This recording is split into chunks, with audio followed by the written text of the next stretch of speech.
നമസ്കാരം. Media vision വാർത്തകളിലേക്ക് സ്വാഗതം. പ്രദീപൻ പാമ്പിരികുന്ന് 8ാമത് അനുസ്മരണം പ്രദീപ്തം 24 പാമ്പിരികുന്ന് LP സ്കൂളിൽ സംഘടിപ്പിച്ചു.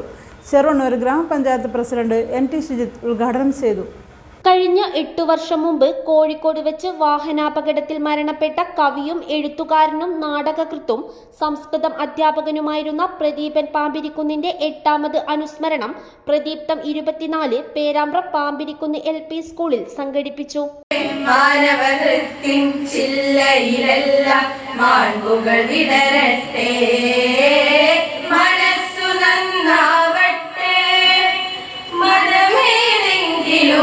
ചെറുവണ്ണൂർ ഗ്രാമപഞ്ചായത്ത് പ്രസിഡന്റ് NT ഷിജിത്ത് അനുസ്മരണ ചടങ്ങ് ഉദ്ഘാടനം ചെയ്തു.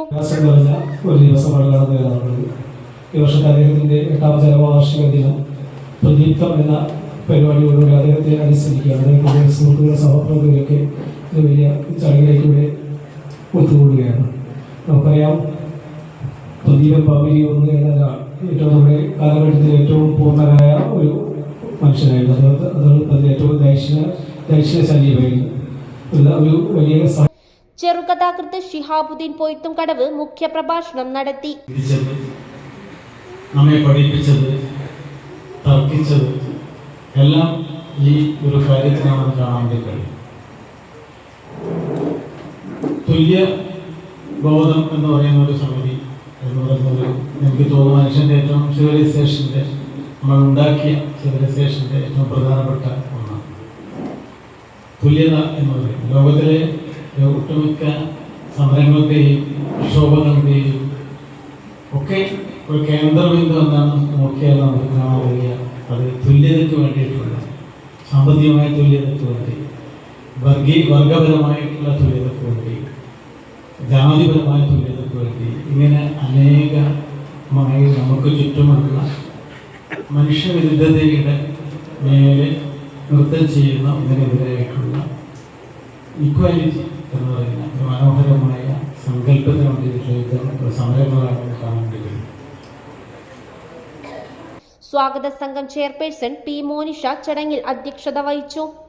പേരാമ്പ്ര ഗ്രാമപഞ്ചായത്ത് പ്രസിഡന്റ് VK പ്രമോദ് മുഖ്യാതിഥിയായി. മനോജ് രാമത്ത്, അജയ് ആവള, CK മനോജ് മാസ്റ്റർ എന്നിവർ അനുസ്മരണ പ്രഭാഷണം നടത്തി. Ward member ET Shyja, NK Valsan എന്നിവർ ആശംസകൾ അർപ്പിച്ച് സംസാരിച്ചു. സ്വാഗത സംഘം general convener advocate CK Vinodan സ്വാഗതം പറഞ്ഞ ചടങ്ങിന് joint convener Rajan M Tharakkal നന്ദി പറഞ്ഞു. തുടർന്ന് കലാപരിപാടികളും അരങ്ങേറി.